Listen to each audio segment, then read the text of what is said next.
அன்பார்ந்த நண்பர்களே, தோழர்களே, நான் பேசுகிறவன் டாக்டர் ஜெயச்சந்திரன். லயலா கல்லூரியிலே ஒரு 34 வருடம் பணிபுரிந்து விடுபட்டவன்.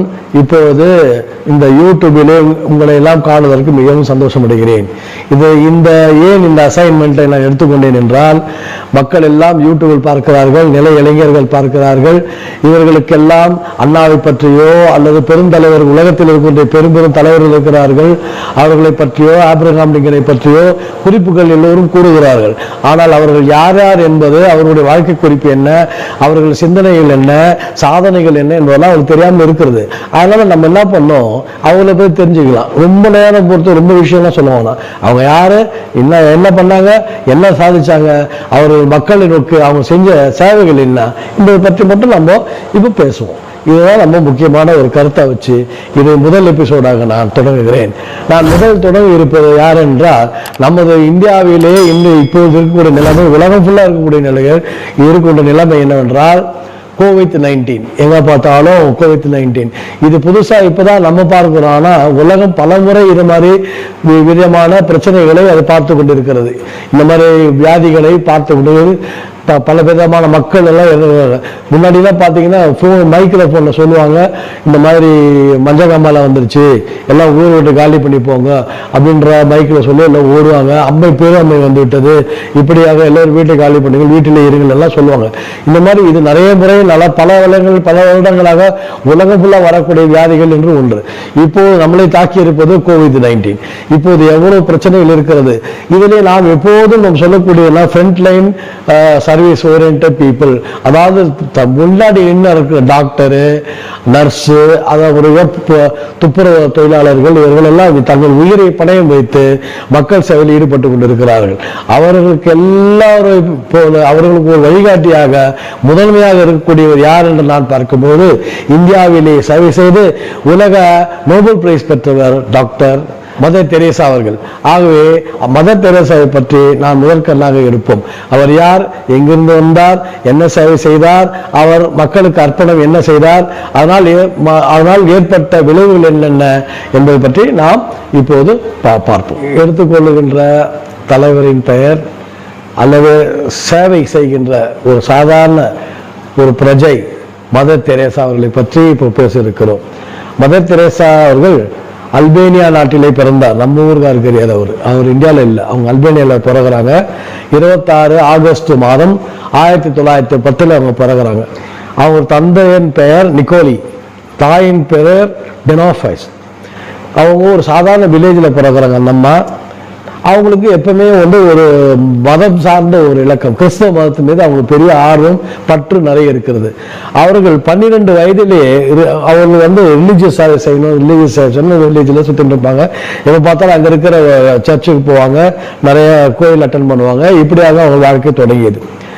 அவங்க இப்படி இருக்கும்போது அவங்களுக்கு அந்த தாக்கம் அதிகமாகி, நாம் ஏதேனும் இந்த கான்வென்ட் வாழ்க்கையை நாம் தொடங்க வேண்டும் என்பது, அவர்களுடைய சேவை செய்ய வேண்டும் மக்களுக்கு அந்த ரிலிஜியன் மூலியமாக என்று நினைத்து அவர் 1928ஆம் வருடம் 18வது வயதிலே வீட்டை விட்டு வெளியேறுகிறார்கள். அவர் வெளியேறி நேராக அயர்லாண்டில் இருக்கக்கூடிய சிஸ்டர்ஸ் ஆஃப் லொரேட்டா ஆபி என்ற ஒரு கான்வென்ட்ல போய் சேர்றாங்க. சேர்ந்து அவங்க சிஸ்டர்களோட சேவை செய்கிறாங்க. இப்படி அவங்க சேவை செய்யும் போது அவங்க அல்பேனியாவனால அவங்களுக்கு இங்கிலீஷ் சரியா வராது. ஆங்கிலத்தை அவங்க நல்லா கத்துக்கிறாங்க. ஃபர்ஸ்ட் ஆங்கிலம் நல்லா கத்துக்கிட்டு பிறகு அங்கிருந்து இந்தியாவுக்கு 1929 அவங்க வராங்க.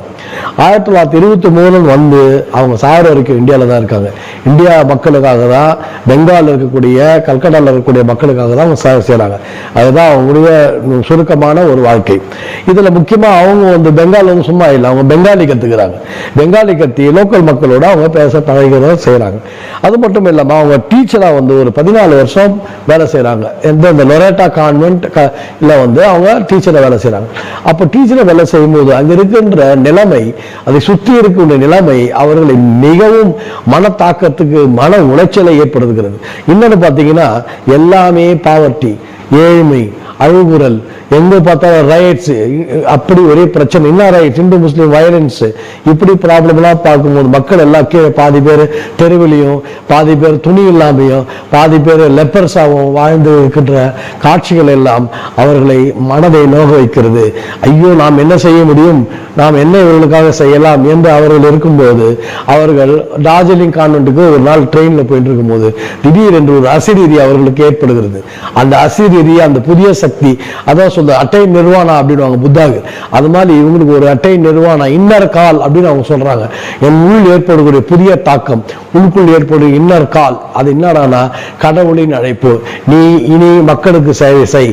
இப்பேற்பட்ட கஷ்டப்படுகின்ற, தாழ்த்தப்பட்ட, அவர்கள் உழைப்பில்லாமல் இயங்கி கிடக்கின்ற மக்களுக்கு யாரேனும் துணை போக வேண்டும், அது நீயாக இருக்க வேண்டும் என்று அவர்களுக்கு ஒரு அறிவுறுத்தல் வருகிறது. ஆகவே அவர்கள் கான்வென்ட் வாழ்க்கையை விட்டு அவர்கள் புதுசாக ஒரு கம்யூனிட்டி ஆரம்பிக்கிறார்கள். மதர் தெரேசா ஆரம்பித்த அந்த கம்யூனிட்டி என்று கூறப்படுகிறது இங்கிலீஷில் மிஷனரி ஆஃப் சேரிட்டி, மக்களுக்கு சேவை செய்கின்ற ஒரு குழு என்று ஒன்று அமைக்கிறார்கள் 1950. இதனுடைய சேரிட்டி ஆரம்பிக்கும் போது பார்த்தீங்கன்னா அவங்க ஒன்றுமே எடுத்துன்னு போல, கையில் ஒன்றுமே இல்லை அவங்ககிட்ட. அவங்க ரெண்டு வெள்ளை புடவையும் அது ஒரு ப்ளூ பார்டர் கொடுத்த ஒரு புடவையும் தான் கட்டிக்கிட்டு வெளியே வராங்க. இந்த சேவைகளை ஆரம்பிக்கிறாங்க. அப்புறம் அவங்க என்ன பண்ணுறாங்க, இதுக்கு மத்தியில் அவங்க இந்திய பிரஜைக்காக, குடியுரிமைக்காக அவங்க அப்ளை பண்ணுறாங்க. அவங்களுக்கு இந்தியன் சிட்டிசன்ஷிப்பு அவார்டு கிடைக்கிறது. அவங்க இந்திய பிரஜையாக மாறிவிடுகிறார்கள். பிறகு அவங்க யோசிக்கிறாங்க, நம்ம வெறும் சேவைன்னு செஞ்சால் மக்கள் எடுத்து என்ன பண்ணுறது, நமக்கு கொஞ்சம் மெடிக்கல் ட்ரீட்மெண்ட்டுக்கான வேலைகள் நமக்கு தெரியணும், நமக்கு மருத்துவம் கொஞ்சம் தெரிஞ்சிருக்கணுன்றதுக்காக, அதை கற்றுக்கொள்வதற்காக அவர்கள் என்ன செய்கிறார்கள், பாட்னாவில் இருக்கக்கூடிய ஹோலி ஃபேமிலி ஹாஸ்பிட்டல் என்ற ஹாஸ்பிட்டலில் சேர்ந்து பேசிக் மெடிக்கல் ட்ரைனிங்கை பெற்றுக்கொள்கிறார்கள். அதை கற்றுக்கொண்டு அவர்கள் சேவை செய்ய ஆரம்பிக்கிறார்கள், நர்ஸ் மாதிரி. அப்புறமா இவங்க அந்த கல்கட்டாவில் ஒரு ஸ்கூல் ஒன்று ஆரம்பித்து ஏழை மக்களுக்கு, தாழ்த்தப்பட்ட மக்களுக்கு, ஒதுக்கப்பட்ட மக்களுக்கு, புவர் மக்களுக்கெல்லாம் அவங்க அந்த பள்ளியில் பாடம் சொல்லிக் கொடுக்குறாங்க. இவர்கள் செய்கின்ற சேவைகளை பார்த்து மிகவும் மனம் பல பெண்மணிகள் அவர்களோடு இணைகிறார்கள். இவ்வாறு பல பெண்மணிகளோடு இணைந்து இந்த சேவைகளை தொடர்ந்து செய்யும்போது அந்த பள்ளிகளிலும் செய்கிறார்கள், அந்த தெருக்களிலும் செய்கிறார்கள். கல்கத்தாவிலே இவ்வாறாக அவர்கள் செய்து கொண்டிருக்கும் போது அவர்கள் வேட்டிக்கான் போப்புக்கு அப்ளை பண்றாங்க. இந்த மாதிரி நாங்கள் ஒரு சர்ச்சும் ஒரு டயசிஸும் ஆரம்பிக்கணும்னு. ஆகவே அவர் அப்ளை பண்ணும்போது 7ஆம் தேதி அக்டோபர் மாதம் 1950 அவர்கள் வேட்டிக்கான் பர்மிஷன் கிடைக்குது ஒரு டயசிஸ் ஆரம்பிக்கிறதுக்கு. அதுல அவங்க ஒரு டயசிஸ் ஆரம்பிக்கிறாங்க.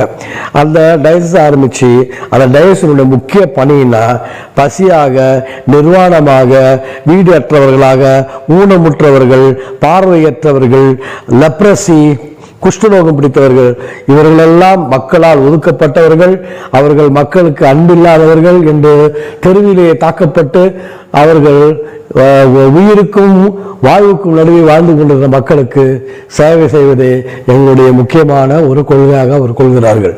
அவர்கள் ஒரே வார்த்தையில் சொல்லுவென்றால் புவரஸ்ட் டு த புவர் என்ற ஒரு வர்க்கத்திற்கு நாம் வேலை செய்ய வேண்டும் என்பது அந்த டயசிஸினுடைய முக்கியமாக ஒரு கொள்கையாக. மதர் தெரேசா அவர்கள் ஆஸ்பீஸ் என்ற லெப்ரசி ஹோம் ஒன்றை திறக்கிறார். கல்கட்டாவில் இருக்கிற லெப்ரசியை எல்லாம் கண்காணிப்பதாக, அவர்களுக்கு மருந்து கொடுப்பதற்கும், அவர்களை டேக் கேர் பண்ணுவதற்கும், அவங்களுக்கு அவங்களுடைய புண்ணுகளை ஆறுதலுக்கு மருந்து போடுவதற்கும், அவர்கள் சாப்பாடு போடுவதற்கும், எல்லா விதமான வசதிகளை செய்து போடுவதற்கும் பல பிரான்ச் அவங்க திறக்கிறாங்க கல்கட்டாவில். ஃபர்ஸ்ட் அதான் அவங்க லெப்ரசி முகாம்களை திறந்து வைக்கிறாங்க. 1955 she opens home for homeless, வீடு அற்ற இளைஞர்கள், அர்ஃபன்ஸ், அப்பா இல்லை அம்மா இல்லை அது மாதிரி இருக்கிற குழந்தைங்களுக்கும் இளைஞர்களுக்கும் அவங்களுக்கு காப்பகம் ஒன்று நிறுவுகிறாங்க. அதுக்கு பேர் நிர்மல் சிசு பவன் என்று அவர்கள் அழைக்கிறார்கள். அது இன்னொரு பேர் சாந்தி பவன் அப்படின்னு சொல்லி அதை ஒன்று அங்கே ஆரம்பித்து இந்த கைவிடப்பட்ட இளைஞர்கள், குழந்தைகளுக்கெல்லாம் பாதுகாப்பாக உணவு, உடை எல்லாவற்றையும் அவர்கள் கொடுக்கிறார்கள். பிறகு அவர்களுடைய காங்கிரிகேஷன் உலக அளவிலே பரவுகிறது. அவருடைய புகழ் ஊரளவும் பரவுகிறது.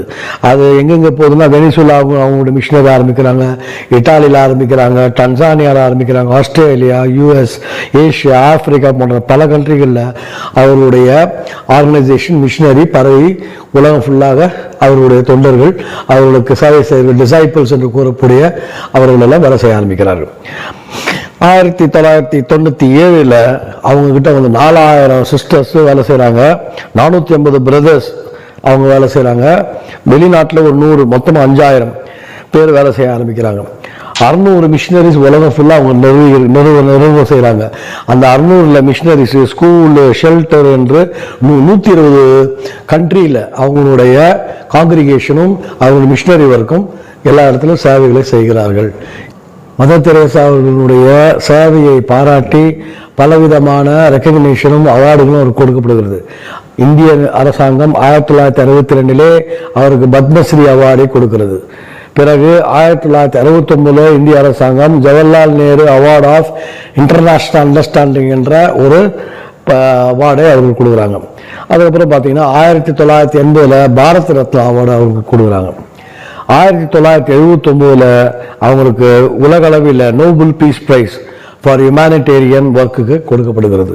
அவ்வாறாக உலக பிரசித்தி பெற்ற மாபெரும் மக்கள் சேவையாளர், ஏழை மக்களின் சேவையாளர், கடவுளினுடைய ஒரு தூதுவனாக கல்கத்தா நகரத்திலே, இந்திய மாநகரத்திலே வாழ்ந்த ஒரு மாபெரும் தலைவி ஆக மதர் தெரேசா இயங்கியிருக்கிறார், உழைத்திருக்கிறார், வாழ்ந்திருக்கிறார்.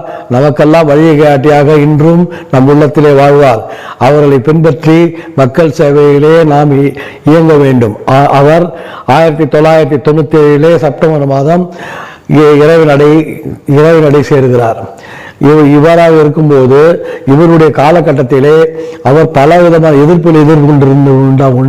கொண்டாலும் எல்லா மதத்தாலும், எல்லா இனத்தாலும், எல்லா மக்களாலும், எல்லா அரசியல்வாதிகளாலும் போற்றப்பட்டு பேர் பெற்றார். அவர் இறுதி சடங்கிலே எல்லா விதமான கட்சிக்காரர்களும் எல்லா விதமான மக்களும் அவருக்கு புகழாரம் செலுத்தினார்கள் என்பது அவருடைய புகழ் வாழ்க, என்றும் வாழ்க என்று கூறி இந்த உரையை முடிக்கிறேன்.